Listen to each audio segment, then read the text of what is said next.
Hola, ¿cómo están todos? Bueno, módulo 2. La clase que hoy vamos a compartir va a ser acerca del paciente quirúrgico.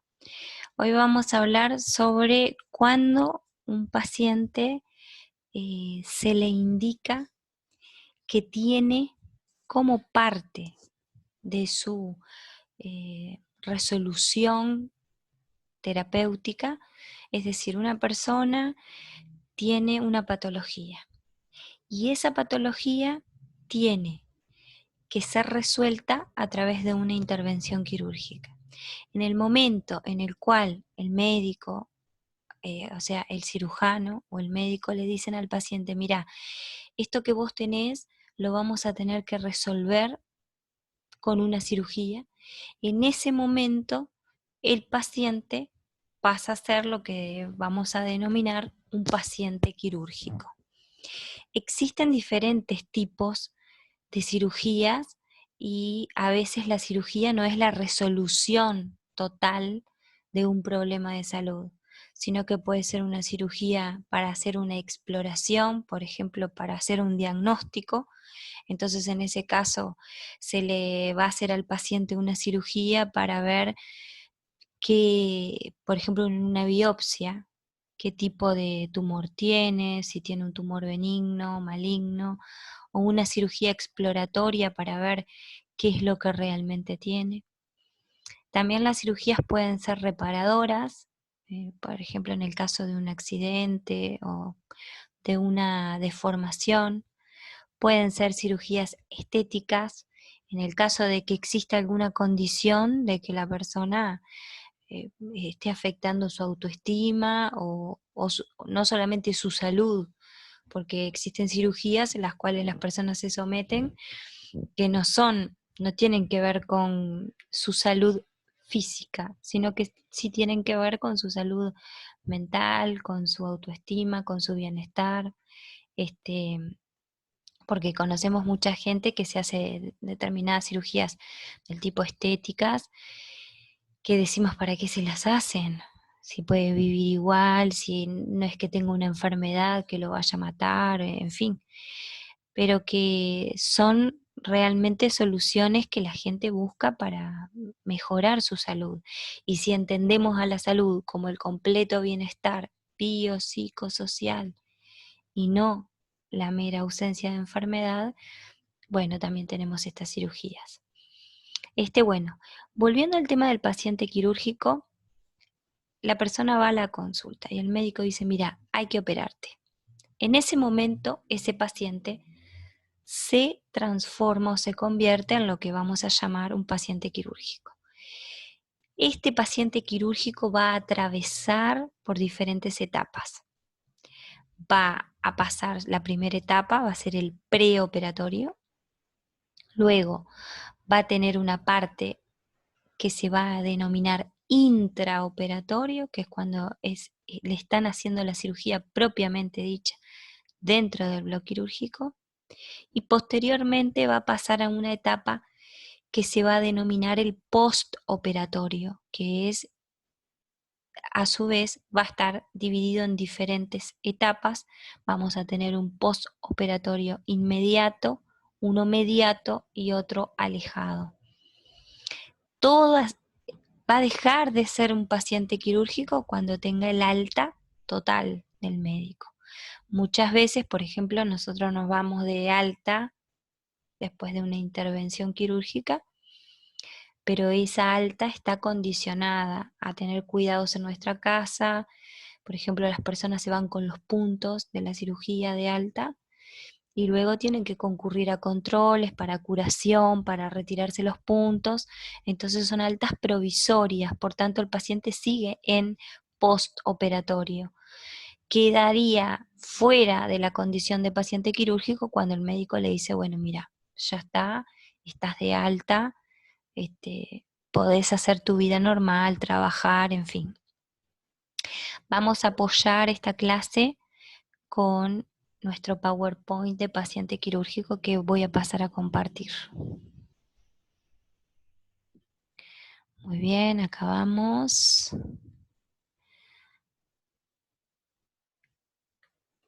Bien. Entonces, acá tenemos estas imágenes de cirugías. El paciente quirúrgico va a estar en preoperatorio, antes de la operación, desde el momento en que se le indica que va a tener que ser sometido a una cirugía, hasta el momento en el que ingresa al bloque quirúrgico, y en el momento en que entra en el bloque quirúrgico va a encontrarse dentro de la etapa intraoperatoria. Al salir de bloque y estar en la sala de despertar anestésico, donde el anestesista lo va a evaluar, en fin, y lo envían a sala, en el momento que el paciente sale del centro quirúrgico, del bloque quirúrgico, y va a la sala, en ese momento comienza el postoperatorio.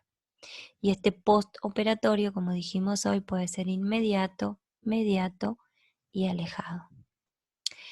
El preoperatorio se inicia cuando el médico toma la decisión de operar al paciente. Bueno, te vamos a operar, ¡pum! Ya es un paciente quirúrgico, está en preoperatorio. Las tareas de enfermería dentro del preoperatorio, y acá estamos hablando del preoperatorio cuando la persona se entera, entonces está en la policlínica, seguramente. O quizás también puede estar internado y ahí le dicen, bueno, mira, te van a tener que operar. Pero vamos a hablar de lo más habitual.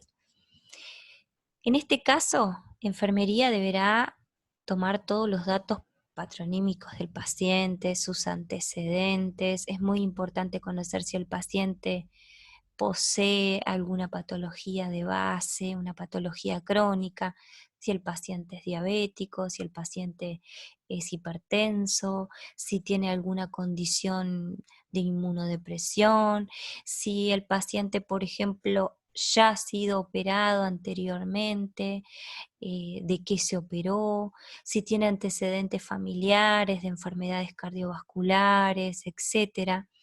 Todos los datos y antecedentes que sean relevantes. Si por ejemplo, si ha tenido accidentes, si ha tenido enfermedades que lo hayan llevado a estar internado, cualquier dato o información clínica del paciente que pueda ser de utilidad para esta situación que va a afrontar, que es tener una intervención quirúrgica. Por ejemplo, si tiene alguna alergia a un fármaco, si le hicieron alguna vez una transfusión de sangre, si es alérgico al yodo, en fin. Sí, enfermería además va a tener que educar y explicar al paciente y a su familia en relación a la realización de los estudios paraclínicos requeridos para la intervención quirúrgica.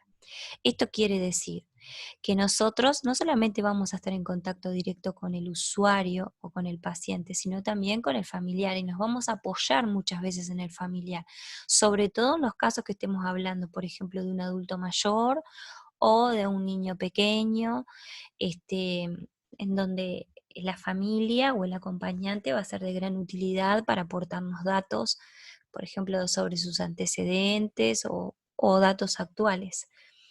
¿Qué le vamos a explicar?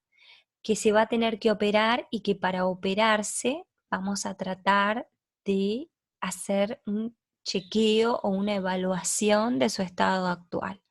Por lo tanto, se le van a indicar análisis paraclínicos, estudios que van a ser de orina, de sangre, que van a ser de imagen, que van a hacer estudios o interconsultas con otros especialistas. Por ejemplo, si es un paciente diabético que se tiene que operar de la vesícula, vamos a pedirle, el médico le va a indicar que se haga una ecografía de la vesícula para ver, determinar cuál es el problema que tienen que resolver, pero a su vez lo va a mandar a una interconsulta con el diabetólogo para que el diabetólogo lo oriente, porque es quien trata su patología de base. Por ejemplo, si el paciente es un paciente epiléptico que necesita tomar una determinada medicación para estar compensado, si es un paciente hipertenso. Entonces hay que explicarle bien al paciente y al familiar Y acá enfermería es de relevancia, porque nosotros tenemos esa cercanía hacia el paciente, hacia el usuario, y hablamos con él en un idioma o con palabras que él nos entiende. Podemos utilizar una libreta, un papel, escribir las indicaciones, escribirle, explicarle, orientarlo. Por ejemplo, en un hospital o en un sanatorio, decirle, mira, vos ahora con este papel de la ecografía tenés que ir al segundo piso, a la derecha, que es ecografía, y allí te van a dar el número, y orientar a la persona. Lo mismo si tiene un costo, los estudios, para ver si esa persona en ese momento dispone del dinero o no para poder hacérselo, en fin, una cantidad de explicaciones que se le deben de hacer al paciente para que él y el familiar puedan cumplir con la realización de todos los estudios que el médico le indicará para poder prepararse para la cirugía. Dentro de la paraclínica, los estudios que se le van a pedir son muy diversos, porque dependen de qué, dependen de si el paciente, como dije hoy, tiene patologías de base, si el paciente es un paciente que tiene antecedentes, en fin. Y también depende de qué tipo de intervención se le va a hacer. Por ejemplo, si yo me voy a operar de los ovarios, voy a necesitar una ecografía de ovario, por ejemplo. Entonces, en la paraclínica no va a poder faltar rayos X de tórax, una placa de tórax en donde se va a valorar el estado de los pulmones, el corazón en su dimensión, si tiene un corazón que está agrandado, donde hablamos de una que puede existir alguna insuficiencia cardíaca, que como mecanismo compensatorio el corazón se agranda. También se le va a solicitar un electrocardiograma, que es donde se va a valorar el funcionamiento eléctrico de la bomba cardíaca en sí misma. Estos estudios van a estar siempre presentes en cualquier cirugía de cualquier cosa. El rayos X de tórax y el electrocardiograma siempre se van a pedir porque forman parte de la rutina. Acá tenemos una foto de una placa de tórax. Esta, por ejemplo, también tenemos abajo una ecografía y del otro lado un electrocardiograma. Una ecografía, por ejemplo, si a mí me van a operar como ya dije, voy a dar otro ejemplo, del apéndice, el médico va a pedir una ecografía para ver si es realmente confirmar el diagnóstico y ver cuál es mi situación. Las rutinas de sangre y de orina, los análisis de sangre que sí van a estar sí o sí en el preoperatorio, va a ser el hemograma. El hemograma, ¿qué es lo que nos muestra? Bueno, el hemograma lo que muestra es cantidad de glóbulos rojos, cantidad de glóbulos blancos, cantidad de plaquetas. Es decir, cuando yo valoro, cuantifico la sangre, sabemos que está compuesta por elementos formes y no formes. Los elementos formes son glóbulos rojos, glóbulos blancos y plaquetas. Los elementos no formes es el plasma sanguíneo, el cual está compuesto en su mayor porcentaje por agua. Entonces, ¿cuántos glóbulos rojos tiene? ¿Cuántos glóbulos blancos tiene? ¿Cuántas plaquetas tiene? Y este análisis, el hemograma, nos puede dar muchísima información acerca del estado de salud de una persona. Porque, por ejemplo, sabemos que los glóbulos blancos o leucocitos se presentan aumentados cuando estamos frente a un proceso infeccioso. Por ejemplo, si es una persona que, por ejemplo, va a ser operada de apéndice, porque tiene una apendicitis y va a ser sometido a una apendicectomía, sus glóbulos blancos se van a ver notoriamente aumentados en el conteo. Los glóbulos rojos, si recuerdan, son aquellos que están encargados del transporte del oxígeno y del dióxido de carbono y que tienen un pigmento que se llama hemoglobina, que es el que le da el color a la sangre. Las plaquetas son las que intervienen en todos los procesos de cicatrización, la famosa formación del trombo plaquetario. Por lo tanto, saber qué cantidad tiene de cada uno de esos elementos va a ser de gran utilidad. Crisis sanguínea es un estudio que se realiza en la sangre en donde se hace un análisis de todos los factores de la coagulación, y como esta persona va a estar sometida a una cirugía y la cirugía va a requerir un corte o la introducción de un endoscopio, o dependiendo la técnica, va a ser muy importante saber cómo está su coagulación, si es buena, si es rápida, si es lenta, porque de esa manera vamos a prevenir posibles complicaciones. Es fundamental determinar el grupo sanguíneo y el factor RH. ¿Por qué? Porque una de las grandes complicaciones de cualquier cirugía es la hemorragia. La hemorragia seguida por el shock hipovolémico que puede desencadenar la muerte de una persona. Y en cualquier cirugía siempre estamos frente a la incertidumbre de que si se produce una hemorragia se necesite una transfusión sanguínea. Por eso conocer cuál es su grupo sanguíneo y su factor RH va a ser fundamental para prevenir, o para cuando nos encontremos frente a esa situación, si se encuentran los cirujanos y los médicos frente a una situación de hemorragia o de pérdida masiva de sangre, poder suministrarle una transfusión sanguínea con la sangre que sea compatible con la persona. También se le puede pedir estudios de serología, estos están compuestos básicamente por VIH, VDRL, hepatitis B, en este caso buscando que el paciente no sea portador de alguna enfermedad infectocontagiosa de la cual no tenga conocimiento, con la única finalidad de entender las consecuencias que puede causar en él para su recuperación posterior, y para tener los recaudos correspondientes o para ver si está en el momento, en la oportunidad de ser intervenido. En algunos lugares, en algunas instituciones, se utiliza como rutina y en otras no, porque nosotros, los trabajadores de la salud, debemos tratar a todos los usuarios, absolutamente a todos, como si portaran o tuvieran una enfermedad infectocontagiosa.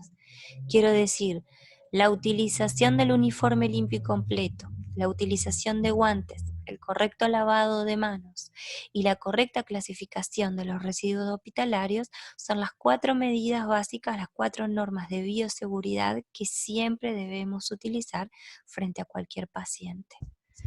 ¿Bien? Muy bien. Bueno, sangre. También se puede pedir un análisis de orina, en el cual en un análisis de orina común, nos va a hablar sobre el pH de la orina, sobre su color. ¿Se acuerdan que el color de la orina se denomina Vogel? Y en una escala también tenemos, en la orina puede aparecer presencia de sangre, presencia de proteínas, determinados elementos que no estarían presentes en una orina normal y que nos harían sospechar de que el paciente pudiera tener algún inconveniente. Ese es un examen de orina común. Después podemos hablar de los cultivos, por ejemplo, del urocultivo. Y en ese caso, el urocultivo es un análisis de orina, como todo lo que sean cultivos, que se utiliza única y exclusivamente para determinar si el paciente tiene una bacteria o un proceso infeccioso, si existe una infección urinaria. El urocultivo se utiliza para determinar qué microorganismo está causando esa infección. Y bueno, y dependiendo del tipo de cirugía y de la patología, también se pueden solicitar otros estudios paraclínicos. Por ejemplo, una tomografía computada, por ejemplo, una resonancia magnética, dependiendo de cuál vaya a ser la cirugía. Bueno, A ver si la otra. Por ejemplo, acá damos unos ejemplos. Si se va a operar de apéndice, una ecografía. Si al paciente, por ejemplo, se le va a hacer, el cirujano le va a hacer un bypass, le puede solicitar un ecodoppler. Si es para extirpar un tumor, se puede solicitar una tomografía axial computada, que es TAC, una tomografía, dependiendo en cada caso en particular. Pero hay análisis y hay estudios que sí son de orden que se hagan, que son los que hablamos recién. Entonces, para resumir, una persona cuando va al médico, un usuario, y se determina que como terapéutica o como parte de la terapéutica va a tener que ser intervenido quirúrgicamente, ese paciente se convierte en un paciente quirúrgico. Va a atravesar diferentes etapas desde que se le informa, mira, te van a operar, muy bien. En ese momento entra en lo que llamamos el preoperatorio. En esta etapa del preoperatorio, en la primera etapa, cuando el paciente se entera, tiene que prepararse para operarse. Entonces, esa preparación va a constar, entre otras cosas, de la realización de una serie de análisis paraclínicos para determinar el estado de salud del paciente y las condiciones en las cuales va a ir a operarse. Estos estudios van a ser básicamente un rayos X de tórax, un electrocardiograma, va a tener también un hemograma, análisis de sangre, hemograma, crisis sanguínea, grupo y factor RH, también se le va a poder pedir una serología y dependiendo del tipo de cirugía o de lo que sea, de lo que se vaya a operar, también podrá solicitársele una ecografía, una tomografía, en fin, lo que sea, dependiendo de la indicación del médico. Es muy importante que enfermería brinde apoyo asesorando al paciente, al familiar, explicándole los estudios. Por ejemplo, hay estudios que requieren una preparación especial. Entonces, informando al paciente y sacándole todo tipo de dudas que él pueda llegar a tener para prepararse. Inclusive, también se le pueden indicar interconsultas con otros especialistas. Eso lo dije en un principio, pero lo voy a volver a reiterar. Por ejemplo, si soy diabética, voy a tener que ir a mi diabetólogo a verlo. Si soy hipertensa o un paciente añoso o que el médico determine, puede ser que vaya a, por ejemplo, una consulta con el cardiólogo. Todos los pacientes, y esto no lo dije, deben de ir a una interconsulta con el anestesista. El anestesista le va a hacer una evaluación de su estado de salud. Para ir al anestesista deberá ir con todos los resultados de esta paraclínica y de esta forma el anestesista va a evaluar qué tipo de anestesia va a utilizar y cómo va, qué fármacos y demás, dependiendo del estado general de salud de ese paciente. Bueno, espero que les haya quedado claro esto que hemos hablado, esto que brevemente nos hemos introducido a lo que es el paciente quirúrgico. Luego de que publique este video, voy a colocar un cuestionario sobre esto que hablamos y espero que me hagan consultas de dudas que les hayan quedado. Voy a dividir este tema paciente quirúrgico en varios videos, dado que es muy extenso y si no los videos serían insufribles para mí que los hago y para ustedes que los ven. Bueno, les mando un beso grande a todos, un fuerte abrazo y les pido que estudien. Nos vemos en la próxima.